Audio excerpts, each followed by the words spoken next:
안녕하세요. 저는 미국에 거주 중인 50대 후반의 여성입니다. 한인타운에서 작은 아시안 마트를 운영하고 있어요. 고국을 떠난 지도 벌써 20여 년이 흘렀네요. 이민 온 초창기만 해도 간간히 한국에 가족이나 친지들을 만나러 들어갔었는데요. 그것도 그만둔 지 꽤 됐어요. 마지막으로 입국했을 때 너무 끔찍한 일을 겪었거든요. 악마의 사악한 간교로 하마터면 하나뿐인 아들을 잃을 뻔했죠. 원래 누구에게도 말 못하고 속에만 담아두고 있었는데요. 익명의 힘을 빌어 썰밤 구독자님들에게 속풀이 좀 하고 싶네요. 그럼 얘기를 시작해 볼게요. 제가 미국으로 오게 된 건 남편의 실직 때문이었어요. 당시 남편의 나이는 고작 40대 중반이었는데요. 나름 잘 나가는 대기업 소속이었는데 경기가 어려워지면서 회사 경영진들이 일부 직원들에게 실적 악화를 이유로 자진 퇴사를 강요했죠. 남편도 그 칼을 피할 수 없었고요. 결국 퇴직금과 약간의 보상금을 받고 회사를 나올 수밖에 없었죠. 명퇴자들이 의례 그렇듯 처음엔 한국에서 장사를 하려고 했어요. 치킨집이나 햄버거 가게 그런 거 말이죠. 그런데 남편 친한 친구 중에 미국에 사는 분이 있었거든요. 그분이 남편 회사 그만둔 걸 알고 그렇게 오라고 꼬시더라고요. 그냥 미국으로 와. 그 좁은 땅에서 뭐하러 비비적거리고 있어? 치킨집 같은 거 차려봤자 망하긴 하지. 너 한국 자영업자 폐업률 한번 찾아는 봤냐? 어마어마해. 내가 너처럼 영어를 잘하는 것도 아니고 기술이 있는 것도 아닌데 미국 땅 가면 뭐가 다르냐?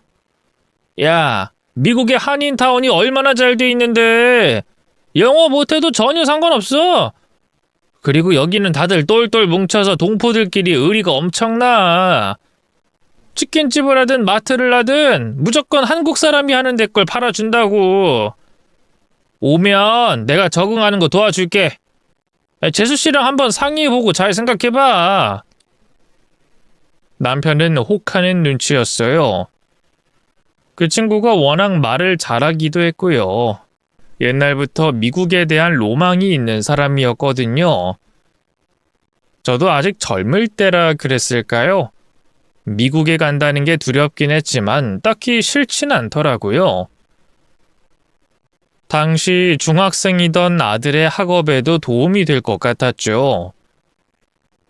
미국에서 고등학교까지 나오면 한국에 있는 명문대는 그냥 들어갈 수 있다는 말을 많이 들었거든요. 아들이 아직 어리니까 영어도 금방 배울 거고, 그럼 입시에든 취업에든 그것도 도움이 될 거라 생각했죠. 그렇게 저희 세 식구는 겁없이 미국 땅으로 이주를 결심했고요. 여러 복잡한 절차를 거친 뒤 미국 모 주에 있는 한인타운에서 살게 됐습니다. 남편과 미국에서 시작한 일은 아시안 마트 운영이었어요. 음식 장사는 몸이 고될 것 같고 세탁소는 경쟁률이 너무 치열해서 마트가 딱 적당하더군요. 당시 저희가 살고 있던 동네엔 중국계 마트는 있어도 한국계 마트는 없었거든요. 정착하는데 미국으로 오라고 꼬셨던 그 남편 친구가 도움을 많이 줬어요. 몰랐는데 그분이 한인회에서도 유명한 마당발이었더라고요. 주변에 저희 마트 홍보도 많이 해주고요. 언어나 문화적으로 힘든 부분이 생기면 나서서 해결도 해주고 도움을 참 많이 받았어요. 덕분에 저희 부부는 무사히 미국에서 적응해 나갔고요. 장사 수익도 쏠쏠하니 나쁘지 않았네요. 문제는 아들이었어요. 아들은 그 지역에 있는 제일 큰 공립중학교에 들어갔는데요. 알게 모르게 동양인들에 대한 인종차별이 있었나 봐요. 가뜩이나 내성적이던 아들은 그 학교에서 소위 잘나가는 백인 학생들의 먹잇감이 됐고요. 그 무리들에게 모욕적인 말을 듣는다거나 돈이나 교과서를 빼앗긴다거나 하는 괴롭힘을 당하기 시작했어요. 그러자 친하게 지내던 다른 동양인 친구들도 아들을 조금씩 멀리했고요. 아들은 완전히 외톨이가 되고 말았죠. 저는 이런 문제를 까맣게 몰랐다가 어느 날 아들이 학교 가기 싫다고 엉엉 울면서 고백하기에 알게 됐죠.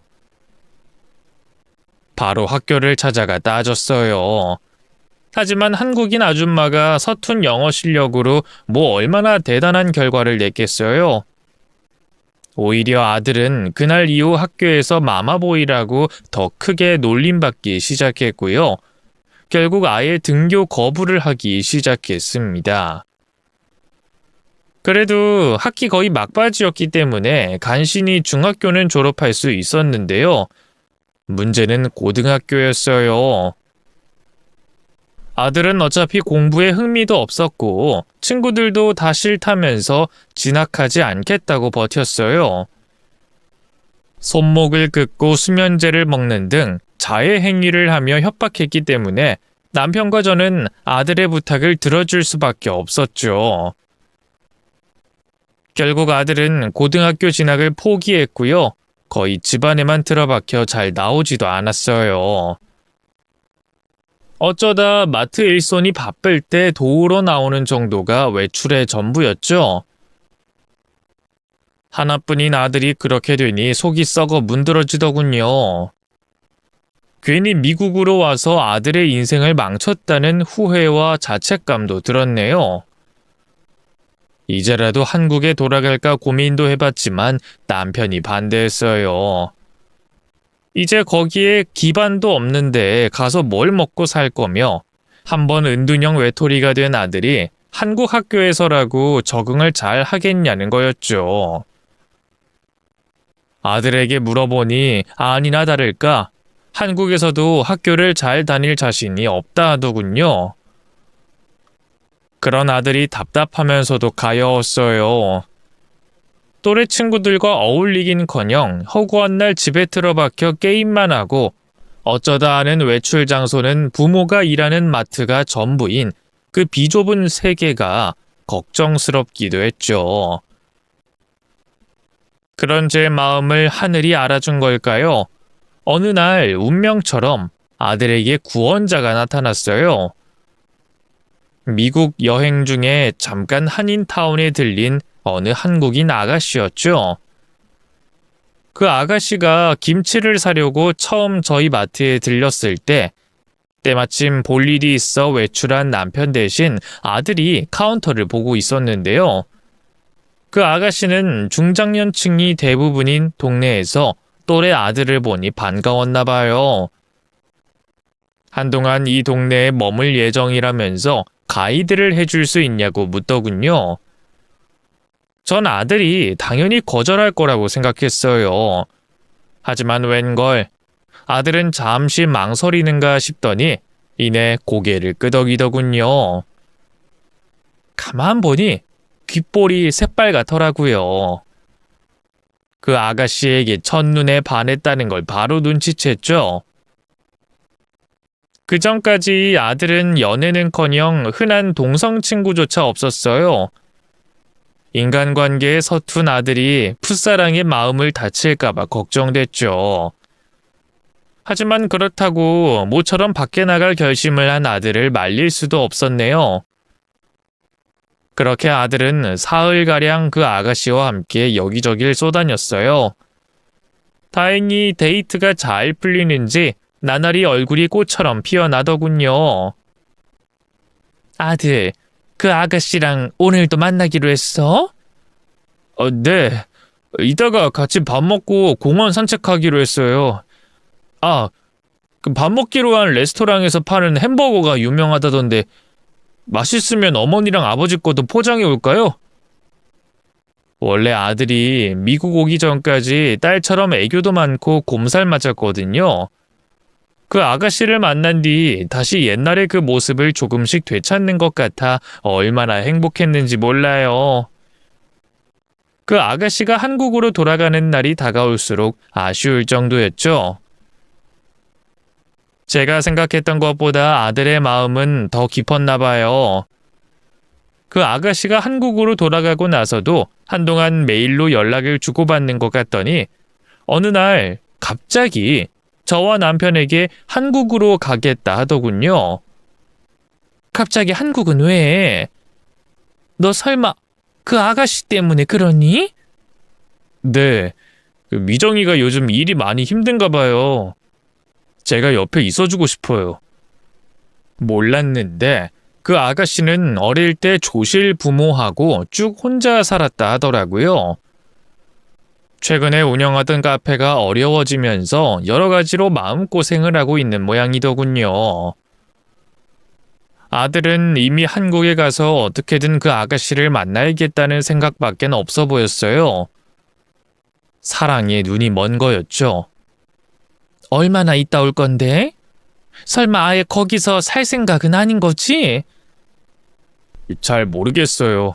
일단 일주일, 아니, 한 달만 있다 올게요. 제발 허락해 주세요. 네?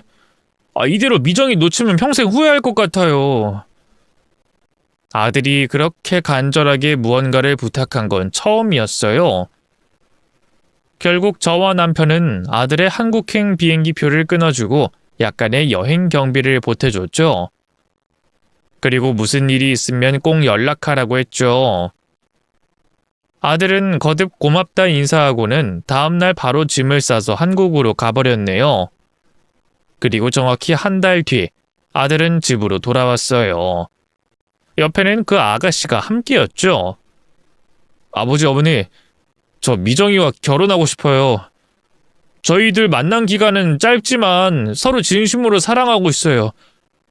평생 함께하고 싶어요. 갑작스럽긴 했지만 아들이 한국으로 떠날 때부터 어느 정도 예상하고 있던 일이었어요. 게다가 허락 안 할 이유도 딱히 없었죠.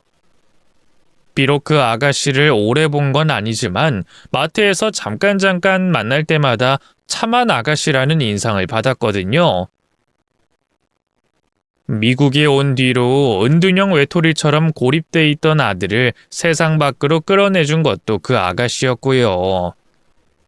둘이 결혼한다면 오히려 쌍수 들고 환영할 일이었죠. 하지만 한 가지 문제가 있었어요.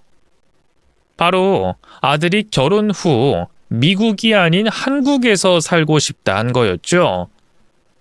미정이는 평생 미국에서 살 자신이 없대요. 자기 가게도 친구들도 다 한국에 있는데 그걸 저랑 결혼한다는 이유 하나로 다 버리라고 할 순 없잖아요. 그리고 저도 이제 그만 고국으로 돌아가고 싶어요. 여기 와서 쭉 힘들기만 했던 거 아시잖아요. 이젠 모든 걸 잊고 한국에서 미정이와 새 출발하고 싶어요.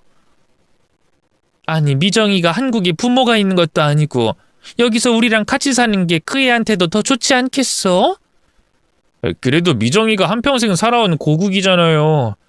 떠나는 게 쉽지 않죠.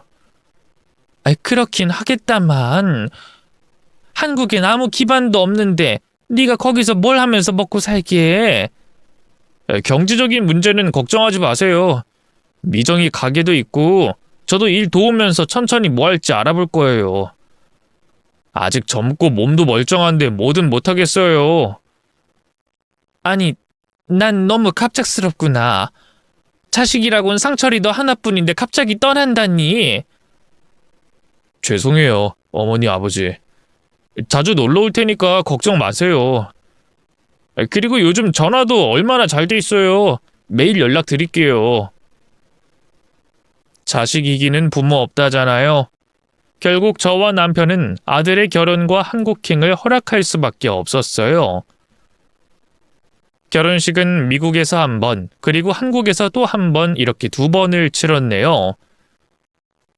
저희도 한국에 남아있는 친지들이 있었고요. 며느리도 친정 식구들은 없어도 지인들이 다 한국에 있었으니까요.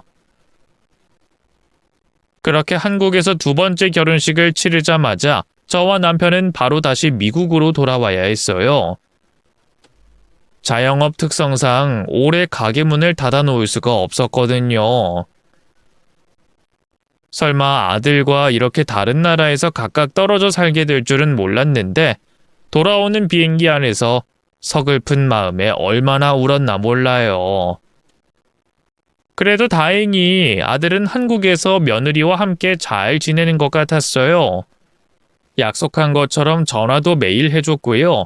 명절같이 연휴가 길 땐 시간을 내서 며느리와 같이 저희를 보러 와주기도 했죠.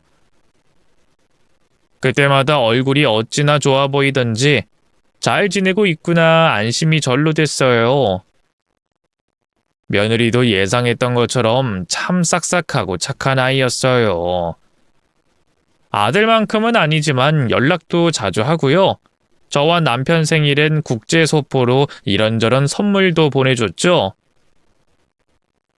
한 번은 고가의 명품백을 보내 얼마나 놀랐는지 몰라요. 바로 전화를 걸어 이렇게 비싼 걸 왜 샀냐고 당장 환불하라고 했죠. 어머님, 그렇게 안 비싸요. 친구가 명품샵에서 일해서 싸게 산 거니까 걱정하지 마세요. 싸게 사봤자 명품 가격이 있을 텐데.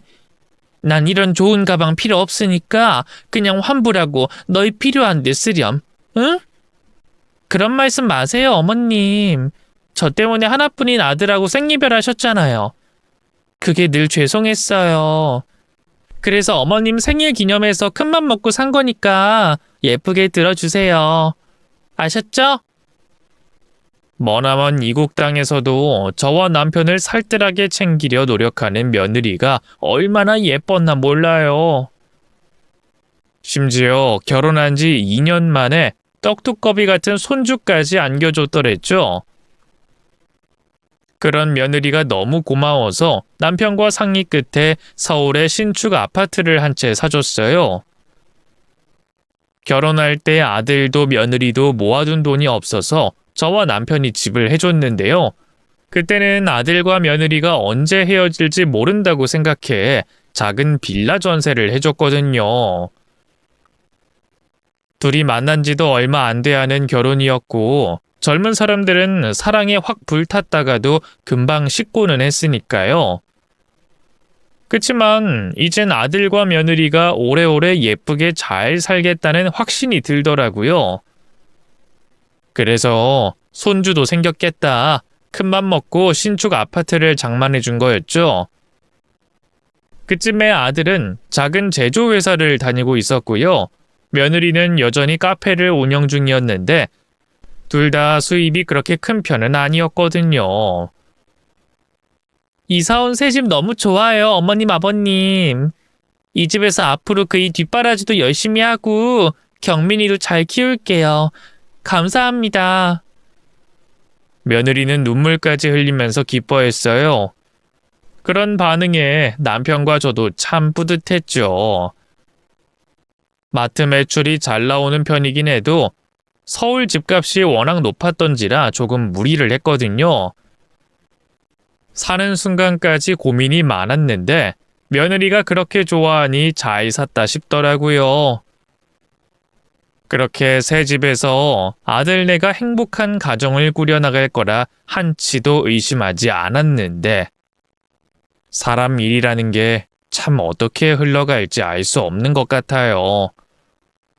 언젠가부터 아들에게서 연락이 뜸해지기 시작했어요. 저희가 먼저 걸어도 받지 않는 경우가 많았죠. 무슨 일이 있냐고 물어도 아들은 아무 일도 없다면서 묵묵부답이었어요. 결국 못 참고 며느리에게 전화하면 너무나 충격적인 소식들이 연달아 전해졌죠. 그이가 직장 상사 때문에 많이 힘들어했거든요. 못 버티겠다고 오늘 결국 사표 썼어요. 경민이도 있으니까 조금만 더 버텨보라고 설득했는데 이젠 한계인가 보더라고요. 죄송해요, 어머님. 네가 죄송할 일이 아니지. 상철이 걔가 어릴 때 학교 폭력을 당한 적이 있어서 원래 인간관계를 좀 어려워하거든. 다른 회사 들어가서 좋은 동료들 만나면 금방 괜찮아질 거다. 네가 조금만 잘 살펴주렴. 네, 그럼요. 걱정하지 마세요. 하지만 그 뒤로 아들은 좀처럼 새 직장을 찾지 못했어요. 아무래도 학창시절 대인기피증이 다시 도진 것 같더군요. 설상가상 며느리 카페 앞에도 커다란 대형 카페가 생기면서 매출이 반의 반토막이 나기 시작했다더군요. 어쩌면 좋아요, 어머님. 카페도 운영할수록 적자인데 그 이는 다시 취업할 생각도 없고 이대로는 저희 세 식구 굶어 죽게 생겼어요. 내가 상철이랑 통화를 좀 해보마. 옆에 있으면 좀 바꿔줄래? 죄송해요. 그이가 어머님 아버님 전화는 일체 받고 싶지 않대요. 아무래도 본인도 많이 힘들 테니까요. 조금만 이해해 주세요. 자꾸만 현실을 회피하려고 하는 아들의 나약함이 너무 원망스러웠어요. 며느리와 손주에게도 면목이 없었죠. 그렇게 한 반년쯤 지났을까요? 어느 날 며느리에게서 연락이 오더니 돈을 좀 붙여줄 수 없겠냐고 하더군요. 어머님한테까지 이런 말씀 안 드리려고 했는데 그이가 일을 안 하니까 가게를 꾸려나가기가 너무 힘들어서요. 친구들한텐 돈을 하도 빌려서 다들 이젠 안 빌려주려고 해요. 죄송하지만 제 계좌로 100만 원만 붙여주실 수 있을까요? 아유, 그래. 지금 바로 붙여줄 테니 걱정 말거라. 앞으로도 돈 필요할 때 부담 갖지 말고 얘기해. 그 뒤로 며느리는 종종 연락해 돈을 빌렸어요. 처음엔 100만 원 이하의 적은 액수였지만 시간이 흐를수록 그 금액도 점점 커졌죠. 나중엔 남편이 그만 보내주라며 화를 낼 정도였네요. 이쯤 하면 됐어. 부모된 도리는 충분히 다 한 거라고. 다 큰 자식놈들을 언제까지 뒷바라지 해줄 거야. 상철이야 그렇다 쳐도 미정이랑 경민이는 어떡해요. 상철이 그놈이 정신을 못 차리고 가장노릇 못하고 있는 건데 이대로 굶어 죽게 둘 순 없잖아요. 우리가 돈이 없는 것도 아닌데. 우리 노후 대비는 안 해. 며느리 걔도 성인이야. 남편이 그렇게 돈을 못 벌고 있으면 자기라도 나서서 뭐라도 해야지. 카페 문도 닫았으면 다른 일을 구해야 할 거 아니야. 애 엄마라는 사람이 시부모한테만 손을 벌리고 있으면 어떡해? 애 키우면서 어디 밖에서 일하는 게 쉬워요? 우리가 키운 자식놈도 일할 생각을 않는데 무슨 그런 모진 말을 해요? 에잉, 상철이 그놈은 손가락이 부러졌어? 사태가 이 지경이 됐는데 허구한 날 지 마누라 앞세워서 돈이나 빌리고 정작 자기는 부모한테 전화 한 통 안 해? 그만 좀 해요. 원래 남편과 저는 금술이 참 좋아 한인사회에서도 인고 부부로 유명했는데요. 아들 내외 일로 자꾸 다투다 보니 사이가 점점 벌어지더라고요. 그래도 알게 모르게 남편을 많이 의지했었는데 불행은 불행을 부른다더니 그쯤 남편이 갑자기 뇌졸중으로 쓰러졌어요. 미국은 민영화 때문에 병원비가 어마어마하거든요. 그래서 응급수술을 받고 남편이 정신을 차리자마자 바로 한국 병원으로 옮길 준비를 했어요. 위기는 넘겼으니 한국에서 수술이 잘 끝났는지 다른 후유증은 없을지 확인하려고 한 건데요. 비행기를 타기 직전 남편이 갑자기 가슴 통증을 호소했고요. 그대로 손 쓸 새도 없이 심장마비로 세상을 떠나고 말았어요. 그깟 병원비가 뭐라고 그냥 미국 병원에서 계속 있을걸.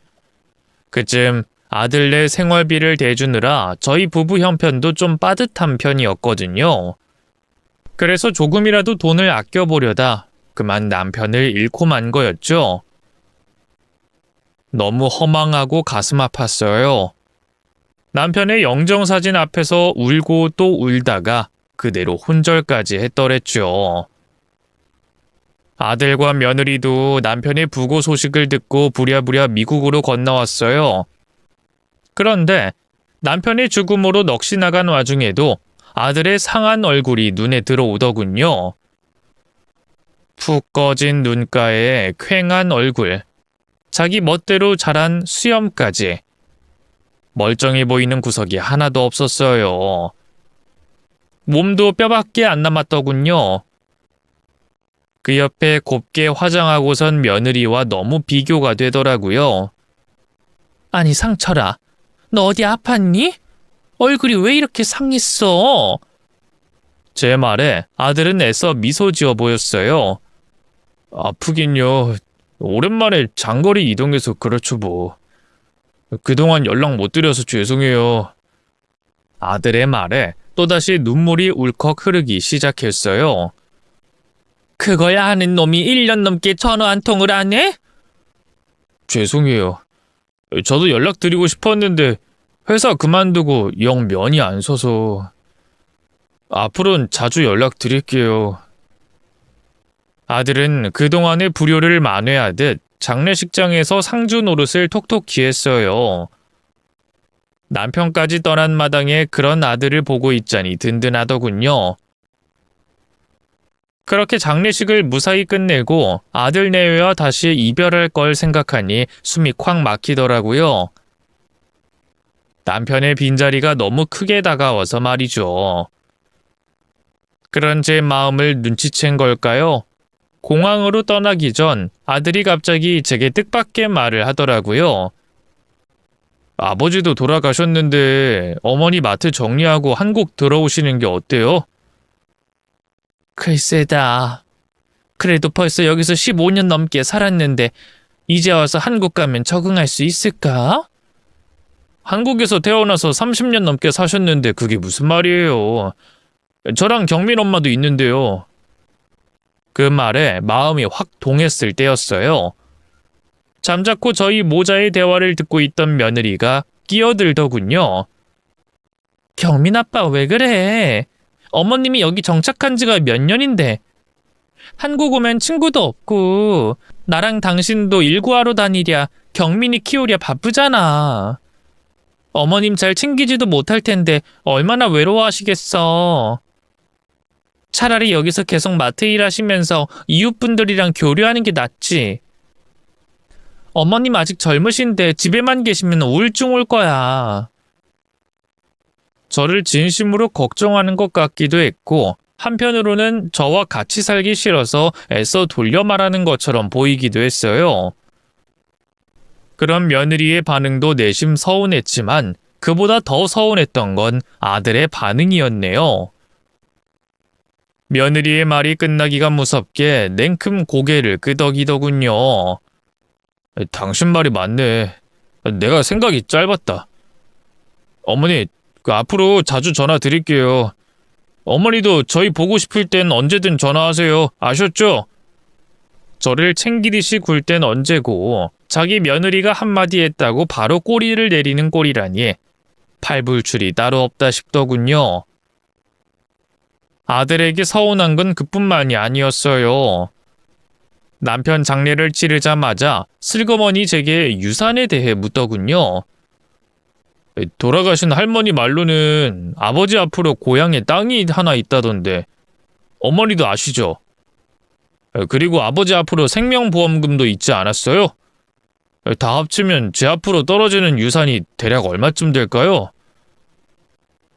형편이 어렵다는 건 이해하지만 다짜고짜 유산 얘기를 꺼내는 아들이 어찌나 야속하던지요. 그런 제 마음을 눈치챈 건지 아들의 표정이 급격히 어두워지더군요. 죄송해요 어머니. 근데 경민 엄마랑 저 둘 다 일을 안 하고 있으니까 상황이 너무 어려워서. 경민이도 이제 학교 들어가면 학원비다 뭐다 돈이 더 들어갈 거 아니에요. 요즘은 돈 걱정에 잠도 잘 안 와요. 그러니까 가장인 네가 얼른 정신 차리고 일을 해야지. 저도 모르게 날카롭게 쏘아붙이고 말았어요. 그러자 아들은 기분이 상했는지 입을 조개처럼 다물어 버리더군요. 엄마란 존재는 평생 아들을 짝사랑할 수밖에 없나 봐요.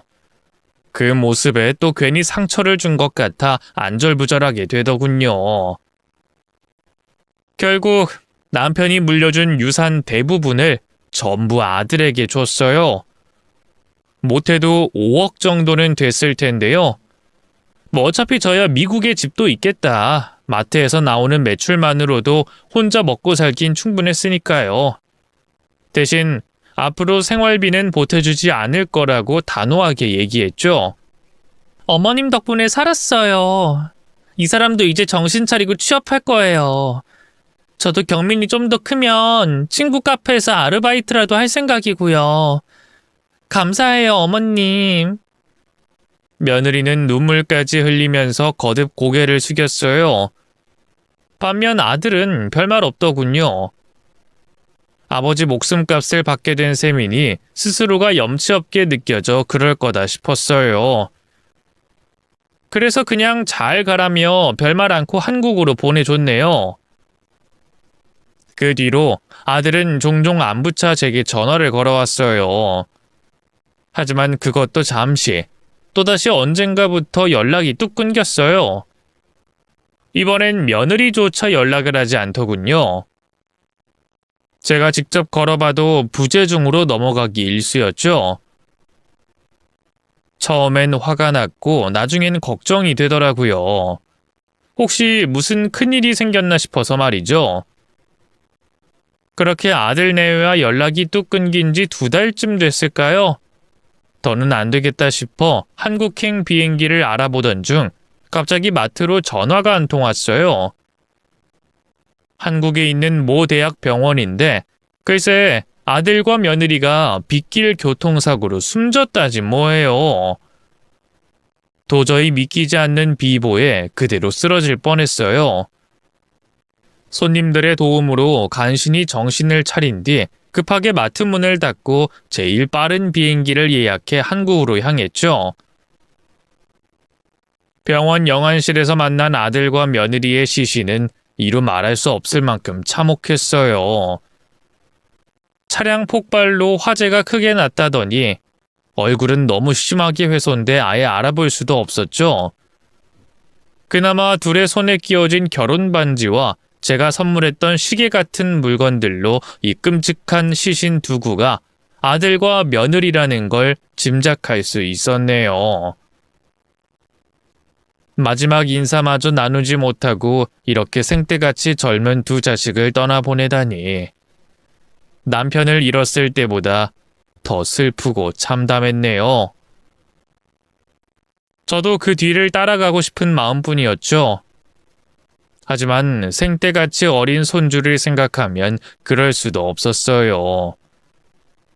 며느리는 친정도 없겠다. 제가 책임지고 키울 수밖에 없었죠. 부모의 죽음을 알기엔 손주는 너무 어렸어요. 아직 초등학교도 들어가기 전이었으니까요. 급한 대로 아이를 일단 친척들에게 맡기고요. 저는 아들과 며느리의 마지막 가는 길을 준비했어요. 자식을 먼저 떠나보낸 분들은 제 심정 아실 거예요. 사람이 너무 큰 충격을 받으면 부분적으로 기억을 잃는다고 하잖아요. 저도 그때 무슨 정신으로 장례를 치렀는지 잘 모르겠어요. 드문드문 필름이 잘린 것처럼 기억이 흐릿했죠. 그런 상태니 차마 아들 내외가 살던 집을 제 손으로 치울 엄두가 나지 않더라고요.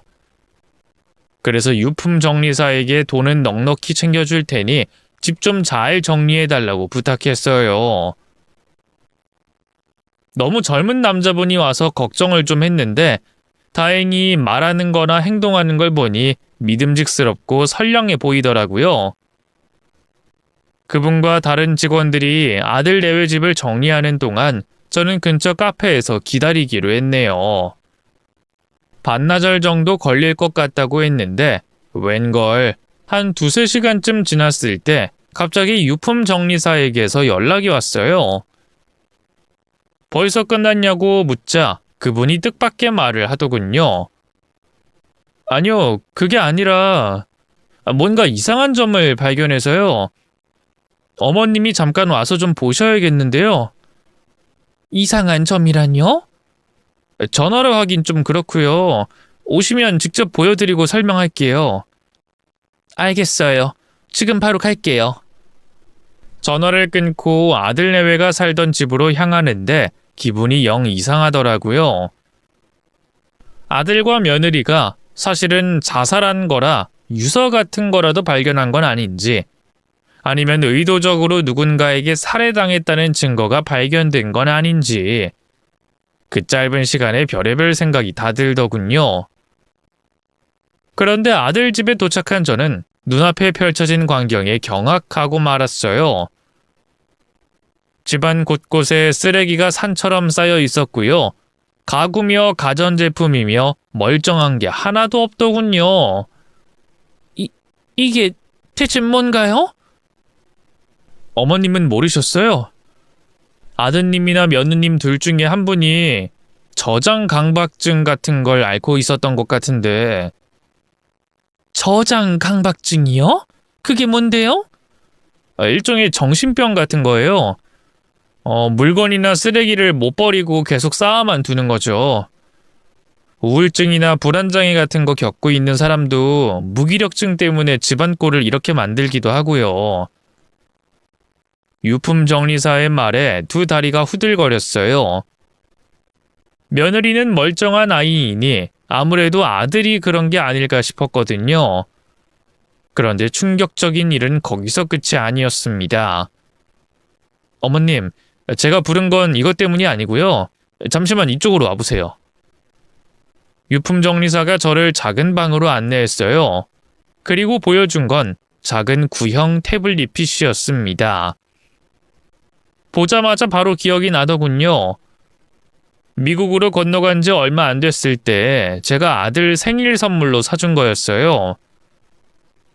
이 물건 혹시 본 적 있으세요? 네, 제가 옛날에 아들 생일 선물로 사준 거예요. 벌써 10년도 더 됐을 텐데 아직도 갖고 있을 줄은 몰랐네요. 맞아요. 이게 되게 옛날 모델이거든요. 그래서 어머님 아들분도 더는 사용을 안 한 것 같은데 혹시 될까 하고 충전을 해봤더니 켜지긴 하더라고요. 근데 아드님이 여기 웹드라이브라고 핸드폰에서 사진을 찍으면 바로 이 태블릿 PC에도 사진이 저장되게끔 연동을 해뒀더라고요. 제가 기계 쪽은 잘 몰라서 유품정리사의 설명이 쉽게 이해되진 않았어요. 어쨌든 연동인지 뭔지를 해두면 핸드폰으로 찍은 사진이 바로 이 태블릿에도 저장이 된다고 하더군요. 대충 이해는 했어요. 근데 이런 설명을 왜 갑자기... 그게 말입니다. 아무래도 고인분들 아직 살아 계신 것 같은데요. 유품정리사의 경악스러운 말에 입을 떡 벌렸어요. 네? 그게 대체 무슨 근거로 그런 말씀을 하시는 거예요? 이것 좀 보세요. 바로 오늘 날짜로도 웹드라이브에 계속 사진이 올라오죠. 다른 명의 핸드폰하고 연동이 된 건가 했는데 오늘 올라온 사진 속 여자 며느님 아니세요? 이 집에 걸린 가족 사진 속 얼굴하고 똑같은데? 유품정리사가 보여준 태블릿 PC엔 정말 며느리의 사진이 떡하니 올라와 있었어요. 심지어 날짜도 오늘 날짜더군요. 도무지 믿을 수가 없어 그 자리에서 주저앉아 버렸어요.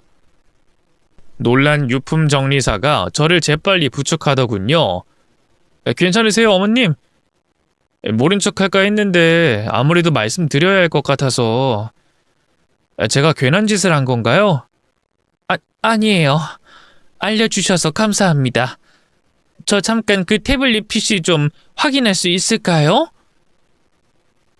유품정리사에게 태블릿 PC를 받아 살피기 시작했어요.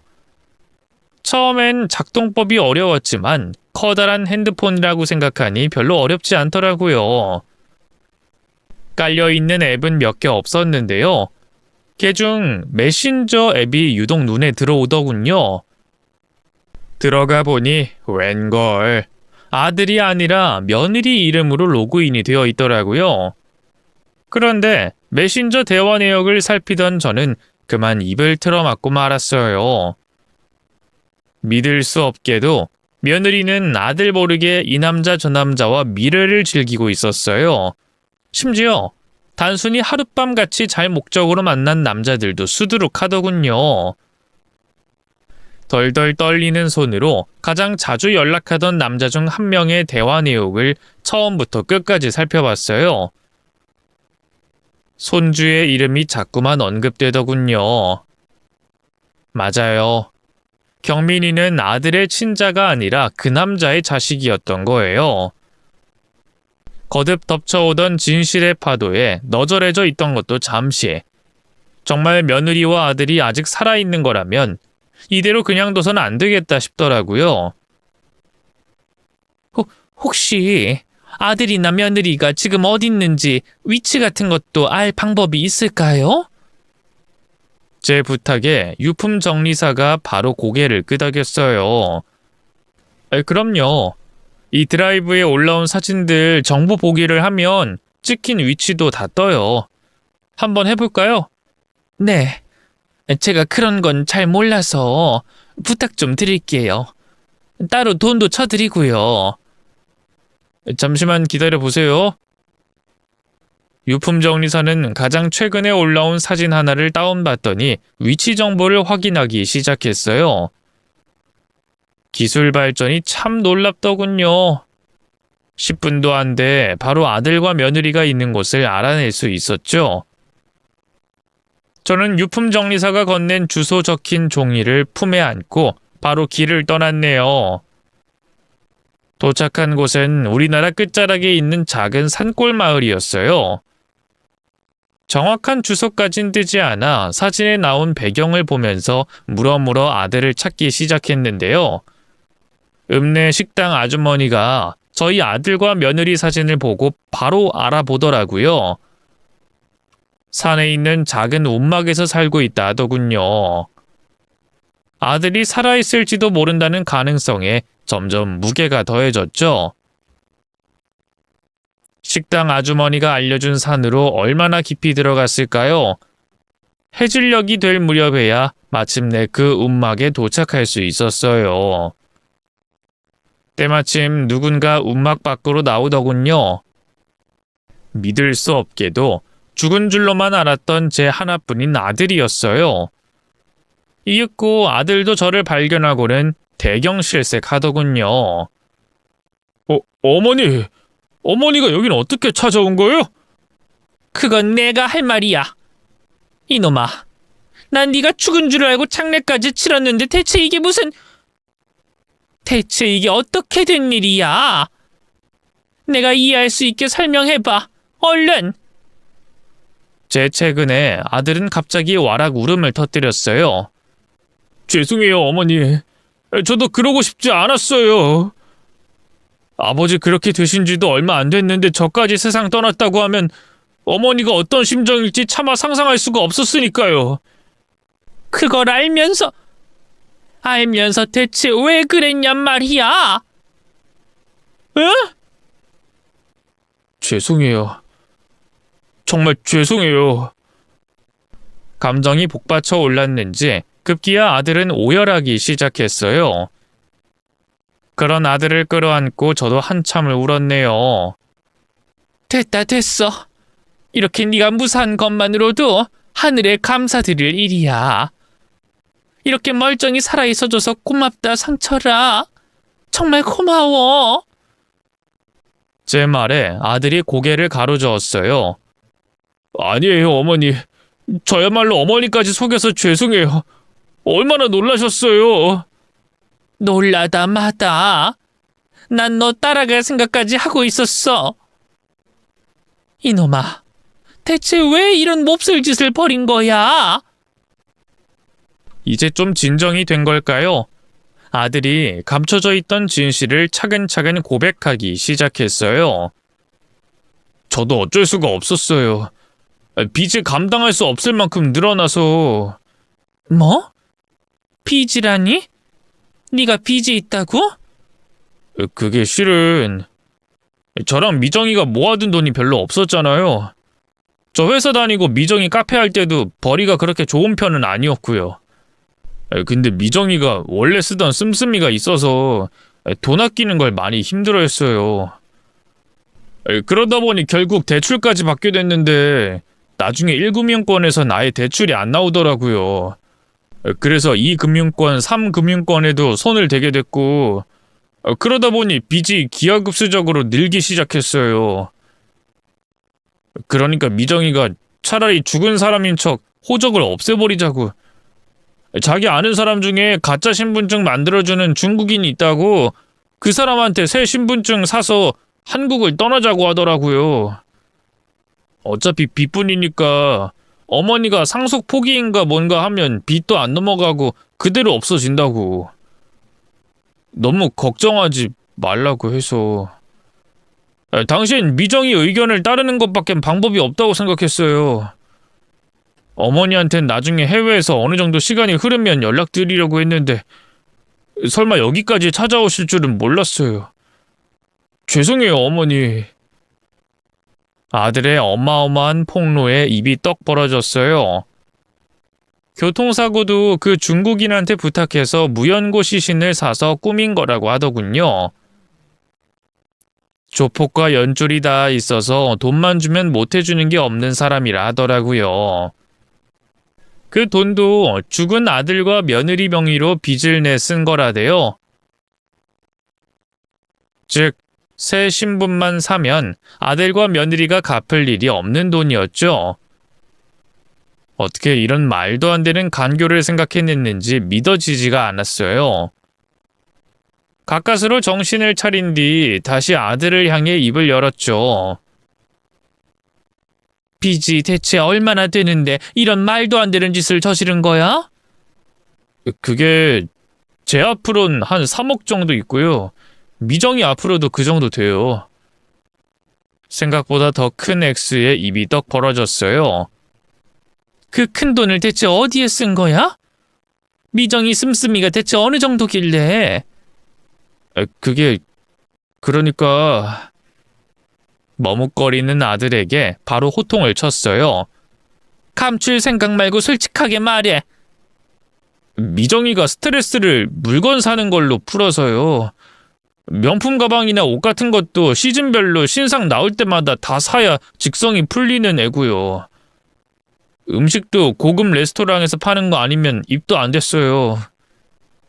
아니, 그럼 그 큰 빚을 다 며느리의 사치로 썼다는 거야?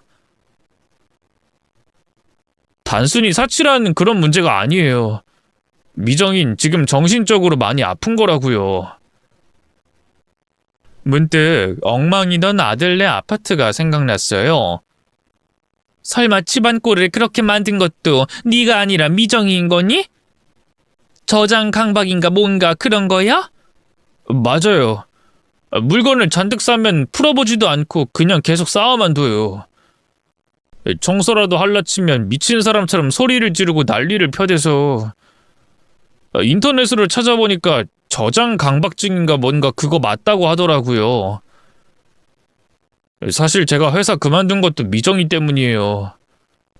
그렇게 불안정한 미정이랑 어린 경민이를 한 집에 둘 수가 없어서. 남편에게 받은 유산도 이미 며느리가 써버린 지 오래였어요.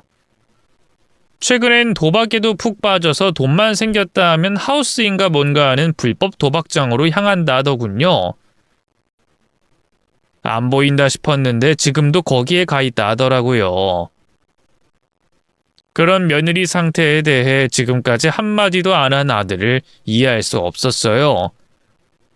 너 왜 그동안 나한테 얘기 안 한 거니? 어쩜 이 지경이 될 때까지 숨길 수가 있어? 얘기한다고 미국에 계신 어머니 아버지가 할 수 있는 게 없잖아요. 괜히 스트레스만 받으시지. 저도 미정이 때문에 너무 힘들어서 두 분한테 자주 연락 못 드린 거예요. 괜히 저도 모르게 미정이에 대해 말하게 될까봐. 말했어야지. 그걸 왜 감춰? 그럼 이혼하라고 하셨을 거 아니에요. 전 미정이 여전히 사랑해요. 절대 안 헤어질 거라고요.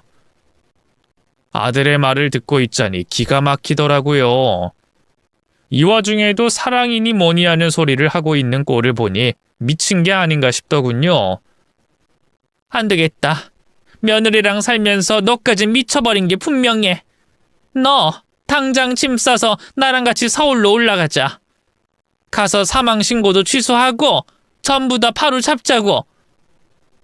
제 말에 아들이 펄쩍 뛰었어요. 그건 안 돼요, 어머니. 방금까지 제가 한 얘기 다 들으셨잖아요. 그래. 그러니까 이제라도 모든 걸 바로 잡자는 거야. 빚을 갚을 능력이 안 된다고 죽은 척 한다는 게 말이 되니? 그것도 범죄야. 엄마는 너 그렇게 키우지 않았다.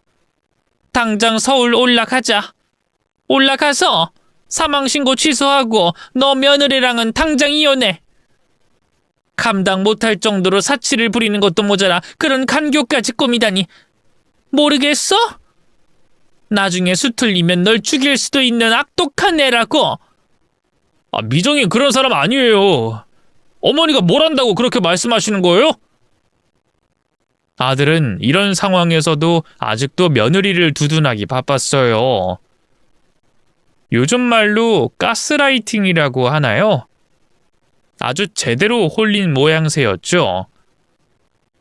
그렇게 얼마나 실랑이를 했을까요? 갑자기 산길 너머로 누군가 다가오기 시작했어요. 며느리였죠. 아니, 어머님. 어머님이 여긴 어쩐 일이세요? 며느리는 눈치 좋게 바로 상황을 파악한 것 같았어요. 주변을 둘러보더니 저를 데리고 움막 안으로 들어가려 하더군요. 밖에서 보는 눈이 많아요. 일단 안으로 들어가서 얘기해요, 어머님. 전 저를 붙잡는 며느리의 팔을 뿌리쳤어요. 그리고 날카롭게 소리쳤죠. 더러운 손으로 나 만지지 말거라. 그동안 우리 아들이 무능력하다, 일을 못 구한다는 식으로 욕만 해대더니 정작 너희 가정을 망치고 있는 건 너였잖아.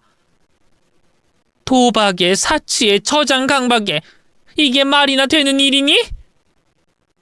그리고 감당 못할 정도로 빚이 생기니까 그따위 말도 안 되는 흉계까지 꾸며.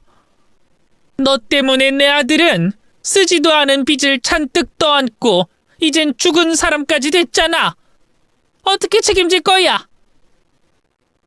뭐야, 어머님 이제 다 아신 거예요? 제가 모든 진실을 알았다는 걸 깨닫자마자 며느리의 안색이 싹 바뀌었어요. 그리고는 악귀 같은 표정으로 아들을 노려보더군요. 당신이 다 말한 거야? 미안해, 여보. 그치만 여기까지 찾아오셨는데 어쩔 수가 없었어. 아들은 마치 주인 앞에 선 개처럼 며느리 앞에서 꼼짝도 못하고 덜덜 떨기만 했어요. 그 꼴을 보고 있자니 속이 뒤집히더군요. 정신 차려, 박상철! 이제 그만하고 나랑 같이 가자. 어서! 그러자 며느리가 코웃음을 쳤어요. 어머님 아들이기 전에 제 남편이거든요? 데려가긴 어딜 데려가요, 감히! 뭐야? 부부 사이라는 건 피 한 방울 안 섞인 남이야. 그냥 이혼하면 끝이라고. 어디 내가 10달 내내 배 아파서 낳은 내 아들을 망치려고 들어? 글쎄요. 과연 그이가 어머님을 선택할지 저를 선택할지 한번 볼까요? 이 사람이 애도 아니고 누구랑 살진 스스로 선택해야죠. 며느리는 뻔뻔하게 대꾸한 뒤 남편을 바라봤어요. 그리고 언제 그렇게 노려봤냐는 듯이 애처로운 표정으로 입을 열더군요. 자기 진짜 나 버리는 거 아니지? 은둔형 외톨이였던 당신을 구원해준 게 난데. 그리고 난 당신 아니면 안 되는 거 알잖아. 당신이 내 처음이자 마지막 남자인데 이렇게 상황이 어려워졌다고 날 버리면 어떡해. 며느리의 애원에 아들은 어쩔 줄 몰라 했어요. 정말 답답했지만 가스라이팅 당한 피해자라고 생각하면 또 이해가 되더군요. 근데 며느리의 처음이자 마지막 남자라는 말에 불현듯 떠오른 게 있었어요. 바로 며느리의 외도였죠. 아들을 다시 만났을 땐 며느리의 본성이나 죽음을 위장한 일 같은 다른 걸로 정신이 팔려 잊고 있었지 뭐예요. 처음이자 마지막 남자 같은 소리 하시네. 너 그동안 우리 상철이 모르게 계속 다른 남자 만나고 다닌 거 모를 줄 알아? 경민이도 상철이 친자식 아니고 상간남 자식이잖아. 제 말에 애처롭게 우는 척하던 며느리의 안색이 하얗게 굳었어요. 그게 무슨 말이에요, 어머니? 경민이가 제 친자식이 아니라니. 이 사람이 다른 남자랑 바람을 피웠다고요? 그래. 넌 그동안 그것도 몰랐던 거니? 넌 저 간악한 년한테 완전히 속고 있었던 거야. 그러자 당황해 어쩔 줄 몰라 하던 며느리가 재빨리 소리쳤어요. 무슨 말도 안 되는 모함을 하시는 거예요? 자기 설마 저런 황당한 말을 믿는 건 아니지? 증거가 이렇게 버젓이 있는데 어디 뻔뻔하게 하늘을 손바닥으로 가린다고 가려질 것 같아? 그 길로 바로 가방에 있던 태블릿 PC를 꺼냈어요. 그리고 두 사람 앞에 내밀었죠. 며느리가 뭔지 눈치채고 바로 뺏으려 들었지만 그보다 아들이 더 빨랐네요. 아들은 태블릿 PC를 확 낚아챘고요. 제가 메신저 앱을 확인하라고 하자 바로 손을 움직이기 시작했죠. 넉나간 표정으로 태블릿만 들여다보고 있던 아들이 이윽고 고개를 들었어요. 미정이 네가 어떻게 나한테 이럴 수가 있어? 그동안 네 사치나 정신병 눈 감아준 게 누군데? 너 대신 살림하고 경민이 키운 게 누군데? 우리 부모님이 뼈 빠지게 번 돈 네가 다 날려도 아무 말 안 했어. 아프니까 그렇지 하고 이해하려고 했어. 근데 네가 어떻게 감히 나를 배신하고 다른 남자를 만나? 미안해 자기. 나도 일부러 그런 거 아니야. 그 남자가 먼저 좋다고 쫓아다닌 거고 술 먹고 정신없는 와중에 그만 실수로. 넌 실수를 이렇게 많은 남자들하고 해? 한둘이 아닌데? 거기다 이 영혼지 뭔지 아는 새끼. 이 새끼가 경민이 친구야? 그래? 아니야. 경민이 누가 뭐래도 당신 애라고. 그래? 지금 바로 서울 올라가서 친자 검사 해보면 알 수 있겠지. 그 말에 며느리가 당황해 어쩔 줄 몰라 했어요. 그대로 떠나려는 아들을 붙잡고 무릎까지 꿇더군요. 자기야, 내가 잘못했어. 임신했을 때만 해도 당신인 줄 알았어. 정말이야. 근데 낳고 보니까 진실을 얘기하면 당신이 떠날까봐 무서웠어. 그래서 어쩔 수가 없었다고. 지금 그걸 변명이라고 하는 거야? 넌 부모 잃고 힘들게 살아서 정신병까지 걸린 불쌍한 여자가 아니었어. 그냥 남자의 미친년이었을 뿐이지. 이제야 눈에 씌었던 콩깍지가 벗겨지는 것 같다. 앞으로 너 다시는 나 볼 생각하지 마. 우린 이혼이라고! 매달리는 며느리를 야멸차게 밀어낸 아들이 제게 다가왔어요. 실망시켜드려서 죄송해요. 일단 같이 서울로 올라가시죠, 어머니.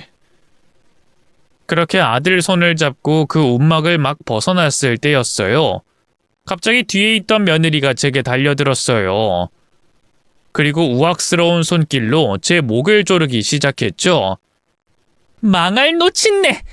그냥 얌전히 미국 땅이나 짱 박혀 있을 것이지. 왜 한국까지 들어와서 일을 망쳐? 왜 내 남편을 빼앗아 가냐고? 소나기 힘이 어찌나 세던지 순식간에 숨 쉬는 게 힘들어지면서 눈앞이 샛노랗게 변했어요.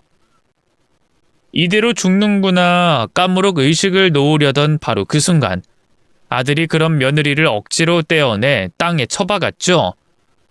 그대로 며느리의 뺨을 마구 때리는 아들을 간신히 말렸어요.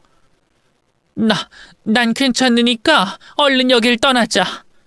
다신 전현 얼굴을 보고 싶지 않구나. 그렇게 아들과 서울로 돌아왔어요. 그리고 바로 관공서에 가서 아들의 사망신고부터 바로 잡았고요. 그 과정에서 며느리 또한 살아있다는 걸 알렸죠. 제대로 이혼 절차를 밟으려면 어쩔 수 없는 수순이었네요. 역시나 며느리는 순순히 이혼하지 않으려 버텼고요. 결국 변호사를 고용해 법적 절차를 밟을 수밖에 없었죠.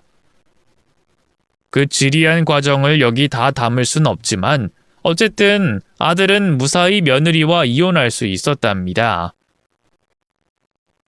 손주는 검사 결과 친아들이 아니었고요. 결국 친부에게로 가게 됐어요. 신부가 양아치긴 해도 배달 일로 꾸준히 돈도 벌고 있고 아들을 다시 되찾으려는 욕구가 강한 사람이더라고요. 자기 하나뿐인 아들이라고 그래도 잘 키우려 하는 것 같더군요.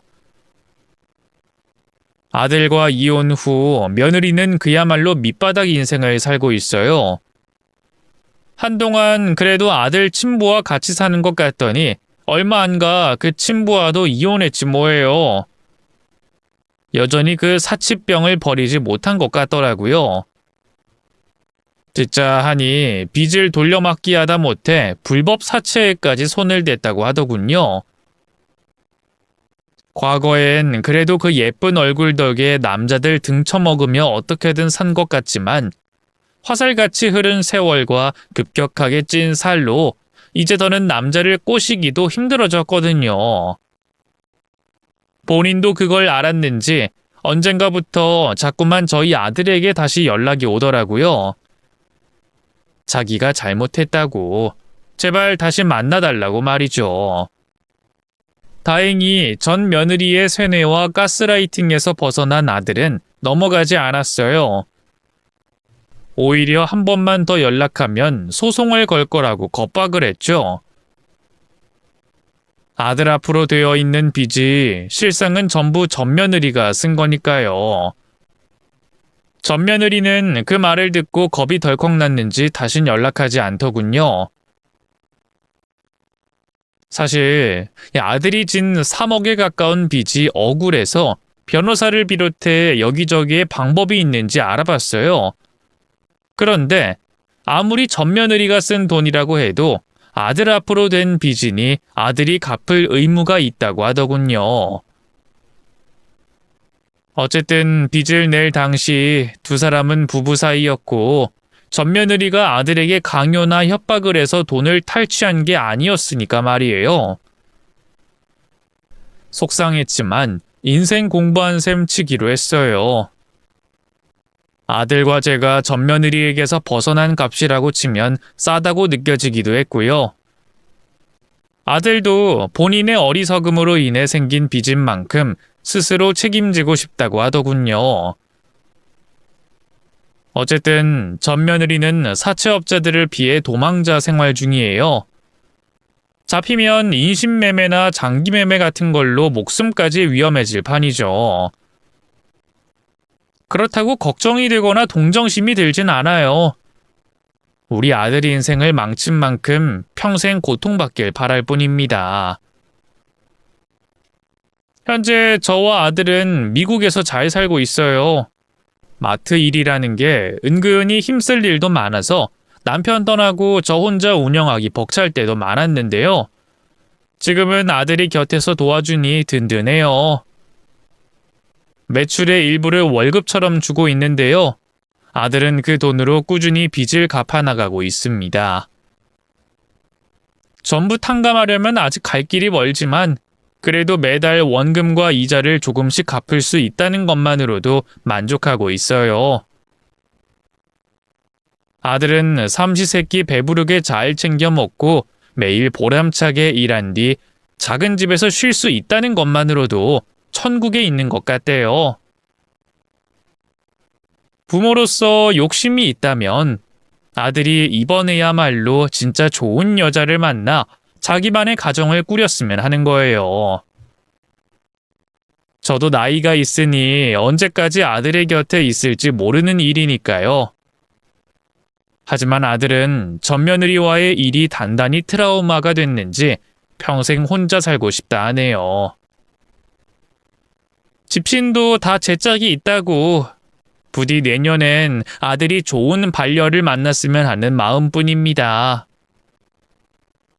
긴 얘기 들어주셔서 감사합니다. 모두 건강하세요.